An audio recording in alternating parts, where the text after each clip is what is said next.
अब आते हैं आपकी आने वाली फिल्मों में। अब कई लोगों को बड़ी शिकायत आजकल रहती है कि आमिर खान प्रोडक्शंस के बाद आमिर को बस प्रोडक्शन में ज़्यादा मज़ा आ रहा है, हम उनको कैमियो करते ही देखते हैं। भाई पूरी फिल्म जो हर साल हम लोग इंतज़ार करते थे जी जी जी कि आमिर साहब की फिल्म आने वाली है, भाई उसके लिए पहले से कब रिलीज होने वाली है, कौन से वीकेंड पे जाना है। नहीं तो अभी आई ना सितारे ज़मीं पर। हाँ सितारे ज़मीं हाँ पर इस साल वो आई है। और इस साल कितना टाइम हो गया, इसी साल हाँ आई अभी ना? इसी साल दिस 2025। हाँ तो इस साल तो फिल्म आ गई। हाँ। अभी मैं कहानियां सुन रहा हूँ एज एन एक्टर, हाँ। ये डिसाइड करने के लिए कि अगली फिल्म कौन सी होगी। और एक दो कहानियां बड़ी अच्छी आई भी हैं। इसके अलावा मेरे प्रोडक्शन हाउस में 3-4 फिल्में बन रही हैं। हैप्पी पटेल आ रही है, लाहौर 1947, जिसमें सनी देओल हैं, शबाना आज़मी हैं, प्रीति जिंटा हैं, राज संतोषी डायरेक्टर हैं उसके। और एक फिल्म आ रही है उसका नाम है एक दिन।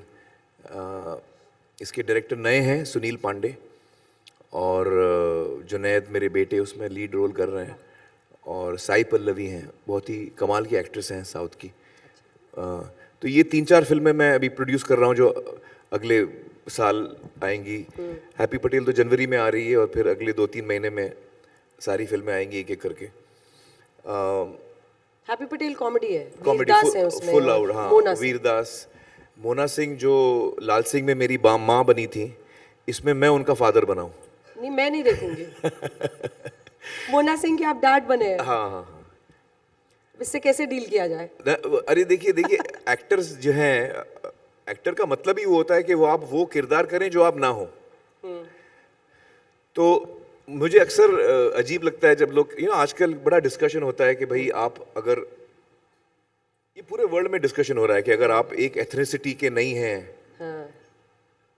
तो आपने उस कम्युनिटी का एक्टर क्यों नहीं लिया, आपको उसी कम्युनिटी का एक्टर लेना चाहिए था और रियल होना चाहिए।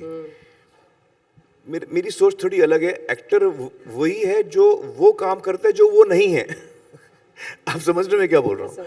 अगर मैं 60 साल का हूं और मैं 60 साल का रोल कर रहा हूं तो फिर वो मैं अपने ही आंगन में खेल रहा हूं।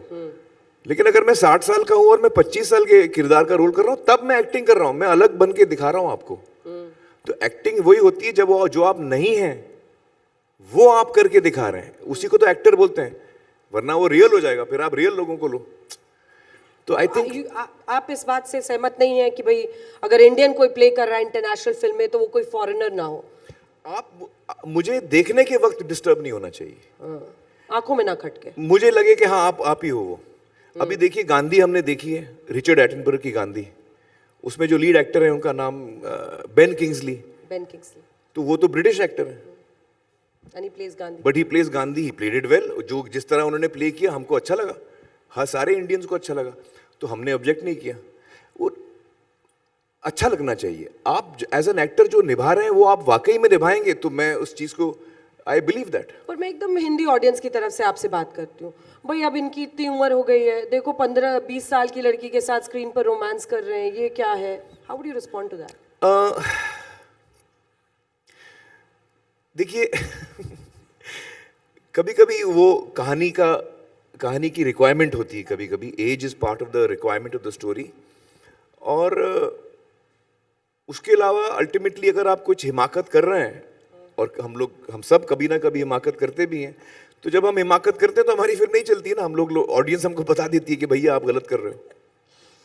कोई कैरेक्टर जो आमिर खान के साथ रह गया हो, कोई एक ऐसा कैरेक्टर जो इतना अंदर समा गया कि उसको आप निकाल नहीं पाए, या फिल्म के बाद निकल जाता है खुद? एक्चुअली हर किरदार का थोड़ा थोड़ा रह जाता है मेरे साथ। कुछ इंटरेस्टिंग बताइए, जैसे कौन सा? मुझे लगता है जैसे रैंचो है, हाँ। वो उसकी क्वालिटीज मेरे अंदर अभी कुछ रह गई हैं, वो टोटली हटा नहीं है मुझसे। और एक और अजीब मैं आपको बात बताऊं, जब मैं कोई भी रोल करता हूं तो मैं उस वक्त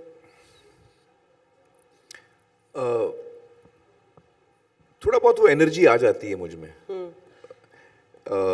हालांकि मैं, ऐसा नहीं है कि मैं शाम को शूटिंग के बाद जब घर आता हूं तो मैं वही किरदार हूं, ऐसा नहीं है। लेकिन मुझे याद है गजनी जब मैं कर रहा था तो गजनी में मेरा जो किरदार है वो बहुत ही full of violence, he is very violent from inside, अंदर से। तो आमतौर पे जहाँ भी मैं जाता हूँ तो एनर्जी मेरे तरफ आती है, लोग मेरी तरफ बढ़ते हैं, वो फोटो लेना चाहते हैं, हाथ मिलाना चाहते हैं, बातचीत करना चाहते हैं। तो energy is usually coming towards me, जहाँ मैं जाऊँ, एयरपोर्ट पे जाऊँ, कहीं पे भी जाऊँ। गजनी के वक्त उल्टा होता था, मैं जहाँ जाता था लोग हट जाते थे, और मुझे पता नहीं क्यों हटते थे, मैं वही इंसान हूँ लेकिन शायद मैं कोई एनर्जी दे रहा था जिससे वो घबरा जाते थे, वो हट जाते थे। हाँ, ये 1-1.5 साल 2 साल ये बात चली, मैंने नोटिस किया जहां मैं जा रहा हूँ लोग हट रहे हैं। और सबसे ज्यादा प्यार किस फिल्म के जरिए मिला? Now that you put it like that, I think कि भाई ये गजनी देखकर लोग भाग जाते थे। आई थिंक तारे ज़मीं पर, 3 इडियट्स, पीके। पीके बच्चों को बहुत पसंद आई है, kids love PK. I think Dangal film got a lot of love. छोरियां छोरों से, हमारी छोरियां चोरों से कम है के जी, कम है के।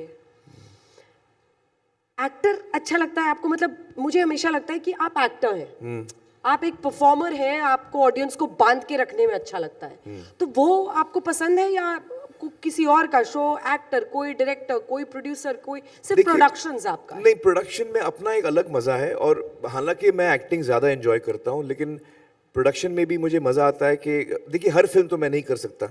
अब जैसे लापता लेडीज की कहानी जब मेरे पास आई तो मुझे इतनी पसंद आई, वो कहानी इतनी पसंद आई, तो मैंने किरण को कहा, किरण आपको ये बनानी चाहिए, और हमने फिर वो फिल्म प्रोड्यूस की और इतनी अच्छी बनी। किरण ने कितनी कमाल की फिल्म बनाई। तो मुझे लगता है कि हर फिल्म में तो मैं, लेकिन जब मैं प्रोड्यूस भी करता हूँ तो आप ये मान के चलिए कि मेरा इन्वॉल्वमेंट उतना ही होता है जो एज एन एक्टर होता है, उतना ही मेरा इन्वॉल्वमेंट एज ए प्रोड्यूसर होता है। एक्टर्स की वो भी चॉइस मेरी पूरी मेरी फिल्म होती है। एक्टर्स का चॉइस भी, all decisions are taken, मतलब I get involved in every decision. Ravi Kishan for वो inspector? Yes, Ravi Kishan also. In fact, I was the person who suggested Ravi Kishan to her. अच्छा, मैंने suggest किया था रवि किशन का नाम। मतलब ऐसा लग रहा था कि एकदम सब कुछ जीवंत हो रहा है उसमें। हाँ हाँ हाँ, बहुत अच्छी बनाई किरण ने। आमिर खान, चूंकि अब हम इस इंटरव्यू के अंत की तरफ बढ़ रहे हैं, 2-3 छोटे छोटे सवाल जिसका जवाब जानना चाहें। कोई मलाल जो आपके जीवन में रह गया हो? ओह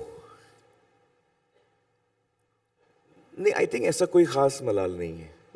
आई थिंक, और ऐसी भी बात नहीं कि मेरी जिंदगी बहुत कमाल की कटी है और बहुत खुश कटी। मुझे मेरे हर इंसान की जिंदगी में, नहीं हर इंसान की जिंदगी में चैलेंजेस आते हैं, हर इंसान की जिंदगी में अप्स एंड डाउन्स आते हैं, बट आई थिंक जो भी मेरी जिंदगी रही है और कटी है, I am thankful and grateful for it.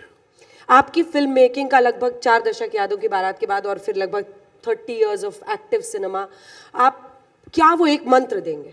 एक मंत्र अगर कुछ है ऐसा न्यू कमर्स के लिए। Believe in yourself and follow your heart.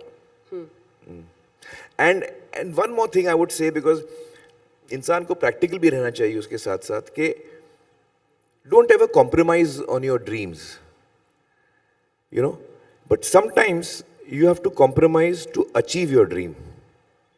So you have to, वो बारीक फर्क आपको समझना चाहिए कि जब मुझे कोई चीज़ कॉम्प्रोमाइज़ करनी है, लेकिन जो गोल मेरा ड्रीम है वो अचीव करने के लिए मैं ये कॉम्प्रोमाइज़ कर रहा हूँ, लेकिन अगर मेरा ड्रीम ही कॉम्प्रोमाइज़ हो रहा है तो फिर वो नहीं करना चाहिए। So always hold on strong to your dreams. एक चीज़ जो ना करें?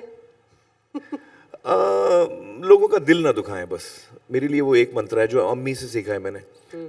कोशिश ये रहनी चाहिए कि लोगों का दिल ना दुखे। आई थिंक इसी नोट पर खत्म करते हैं इस इंटरव्यू को।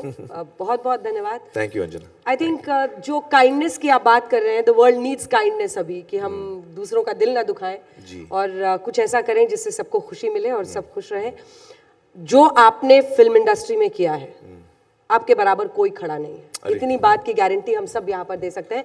बहुत बहुत धन्यवाद आपका आमिर खान साहब, बहुत धन्यवाद। Thank you Anjana.